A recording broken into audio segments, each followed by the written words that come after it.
And in today's lesson, we're going to make a paper rose topiary.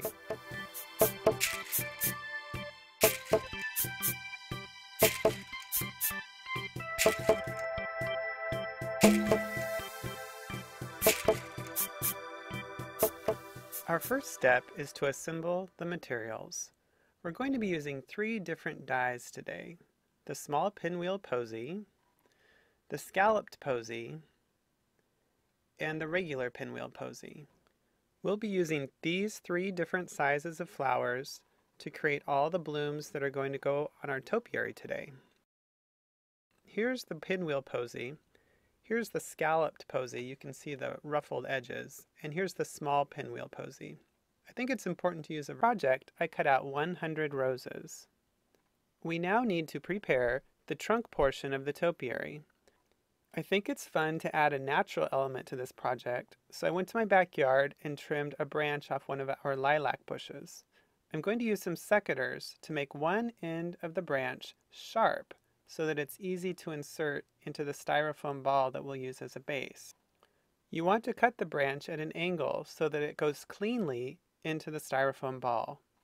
I'm using a 5-inch diameter styrofoam ball.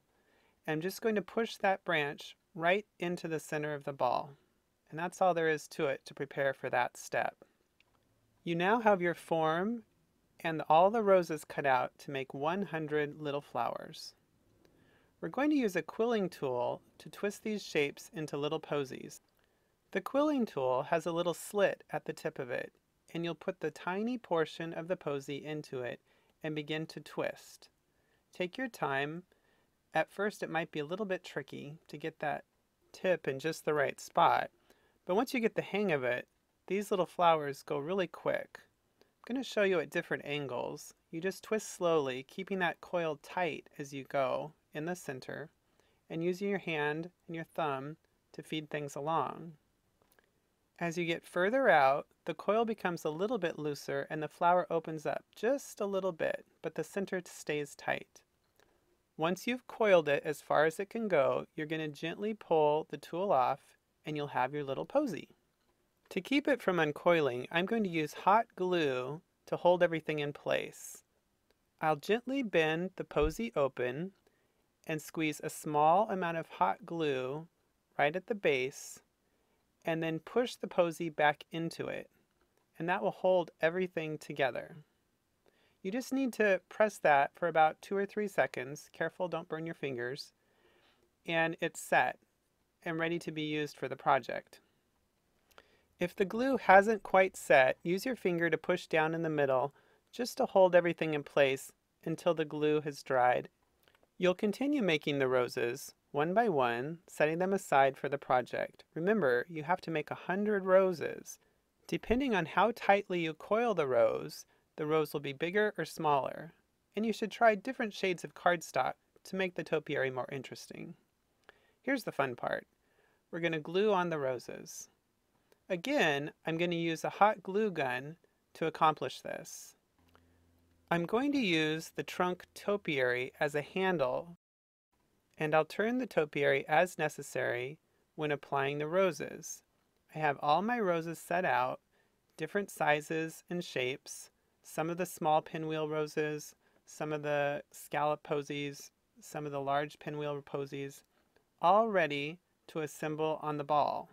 It's helpful to have this all set up right near your work area so that you can put the roses on before the hot glue has set up. And you'll just begin assembling things one at a time. I want you to remember to vary the sizes and shapes of the roses as you add them to the ball. Try not to put the exact same kind of rose next to each other. This will keep your project from looking too planned out. Now you'll want to figure out how much glue you can put on at a time. For my heat gun, I know I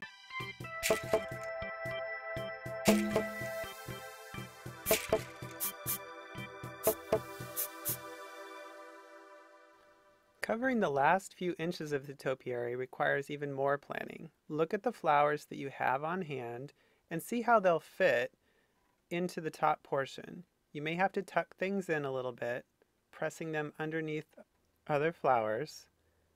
And the final rose gets tucked into the last open space. You may have to pull one of the flowers out of the way and press it in. Don't worry, it's made of paper. It's quite sturdy. We're now going to prepare the plaster that will hold the trunk in place inside the flower pot. I'm using some plaster of Paris. You'll need a measuring cup, some water, and a stick to stir the plaster. Follow the directions on your plaster of Paris to see what the proportions of water to plaster are. I tend to go a little bit thick because I wanted to set up nicely and really hold the trunk in place while I'm working with the project. I'll put the plaster into a measuring cup, add some water, and then I'll stir it. At first it'll be very thin. If you haven't worked with plaster before, it's really easy, but you need to watch the consistency carefully. At first it'll be very thin. Continue to stir, making sure that everything is evenly dissolved. It always surprises me how quickly it goes from thin to thick in just a matter of seconds, so keep your eye on it. Once the plaster has achieved the consistency of cupcake frosting, you can begin scooping it into the pot. I already have the topiary sitting in my flower pot, and I'm just putting the plaster in around it. Don't worry if you get a little bit of plaster on the topiary or the pot. It comes off quite easily. You can clean it up before everything's dry. I'm going to use the stick to tuck the plaster in around the topiary, and you can see it's so thick it holds the topiary almost immediately. Scoop a little bit of extra plaster in around the topiary, using the sides of the pot to help scrape the plaster off. Again, it'll be easy to clean things up, so just focus on adding plaster around the base of the topiary and you can smooth it out later. Don't worry if the plaster looks uneven inside the pot. Use a damp washcloth to clean any plaster off the trunk or the pot before it sets up. The final step is to cover the plaster with some moss. In the Pacific Northwest, I have plenty of moss growing in my backyard. So I carefully picked out some nice bright green pieces of moss, and I used that to hide the plaster.